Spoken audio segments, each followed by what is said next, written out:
Joining us in the studio today, we have with us Professor Kim Hyun-wook from the Korea National Diplomatic Academy. It's good to have you on the show today. Thank you. So Trump has reopened the government after backing down from his demands for a border rule. And there are many concerns and questions that come from this decision. But we today want to focus more on one of the more peripheral issues, perhaps, but that is about how it affects the negotiations with North Korea. Because initially there was concern that if the shutdown continued and prolonged, it could have delayed the North Korea-U.S. summit, which the White House had earlier announced would take place towards the end of February. Do you think there was that risk during that shutdown? And do you think the summit is now back on track for the end of February? Well, actually, the shutdown did not allow the salary to be paid to almost 800,000 government officials of the United States. So having the summit meeting between North Korea and the United States may be scheduled at the end of February under the shutdown situations would be really hamper a lot of capabilities of the U.S. government to pursue the summit meeting. A lot of preparations, for example, protocol and guard and escort issues, really takes a lot of money needed for a working level implementations of all the preparations for the summit meeting. So it really takes money, but shutdown is not allowing enough money for the preparations. So physically it matters. A second issue, I think, is that if in the middle of the shutdown, if President Trump flies away to a foreign country, for example, Vietnam, for a summit meeting with Kim Jong-un, I think that will be a critical issue for domestic politics in the United States.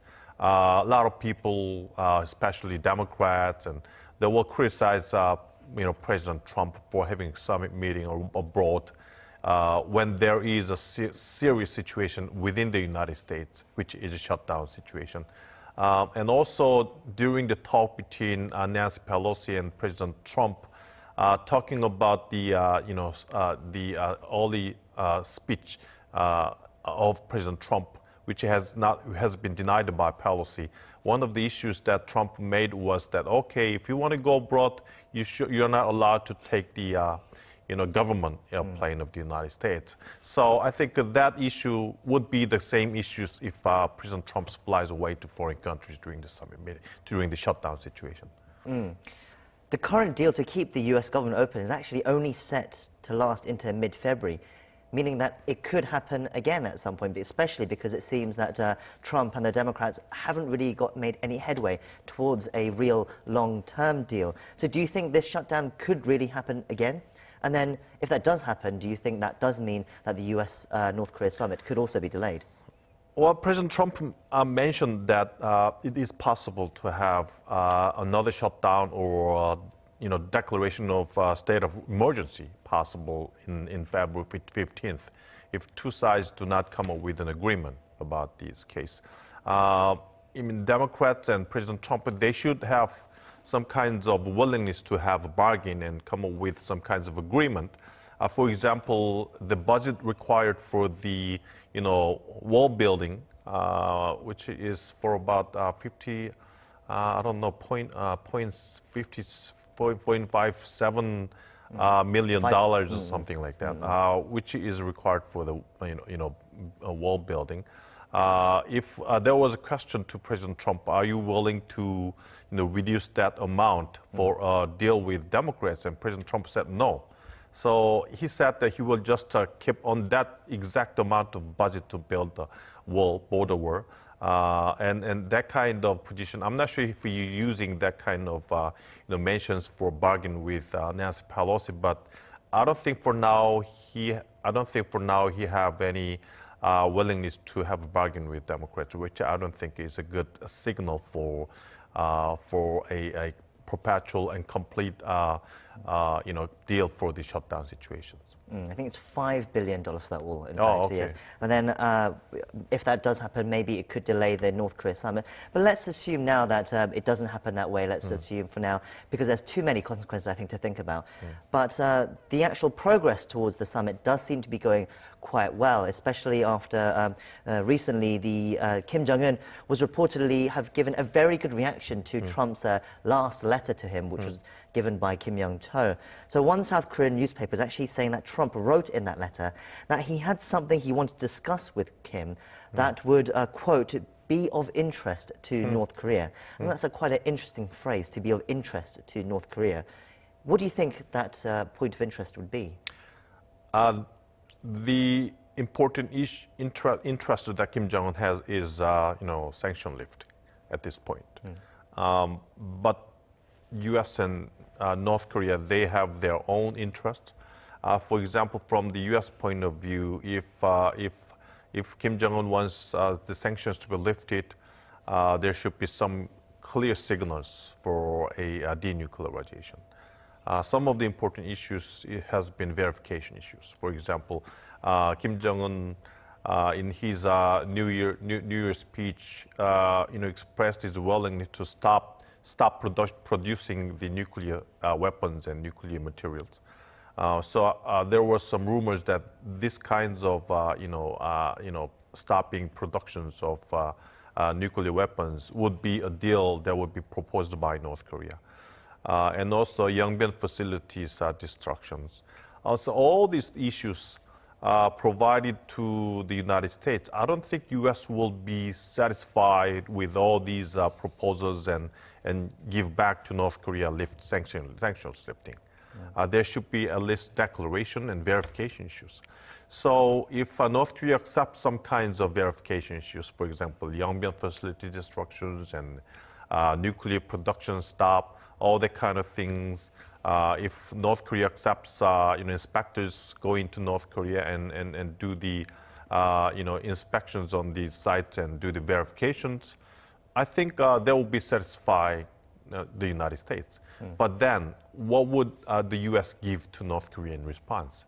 I think that is the important point right now. I mean, would North Korea be satisfied with Kumgang Mountain tourism and Kaesong complex, all that kind of normalizing all these issues? Would North Korea, Kim Jong-un will be satisfied with that? Or North Korea and Kim Jong-un would ask more sanction lifting to the United States? So I think these kind of issues, in response to denuclearization of North Korea, what kinds of sanction lifting would be given by President Trump to Kim Jong-un? That's, I think, some kinds of important issues that is of interest to Kim Jong-un. So maybe that would be possible to discuss all that issues. That would be happy from Kim Jong-un's perspective, I think.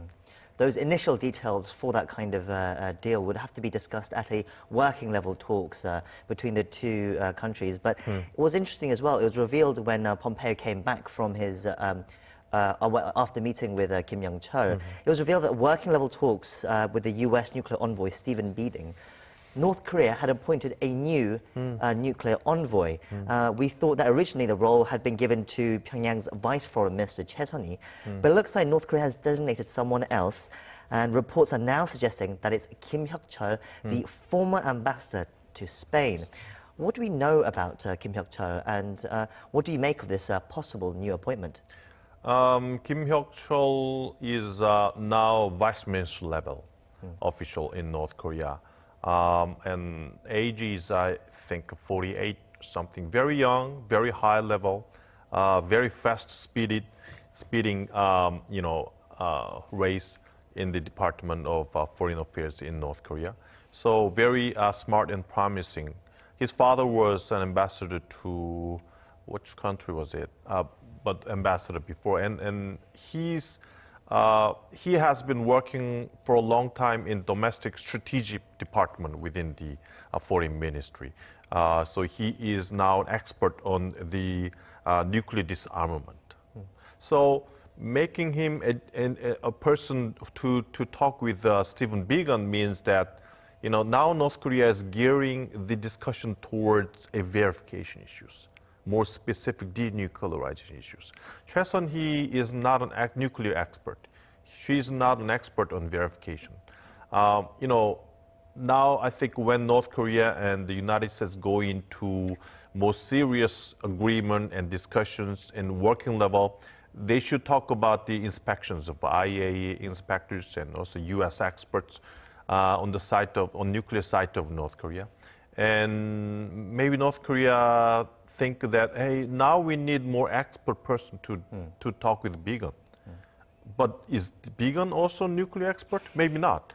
So I think as Kim Hyuk-chul became a delegate for working level talk with the United States, I think someone else from the U.S. too, who has an expertise on nuclear issues, I think would also work with Steve Bigan together. So I think you know, we'll see who comes from the United States, but someone on nuclear expert, a verification expert, will also be appointed extra soon in the future, I think.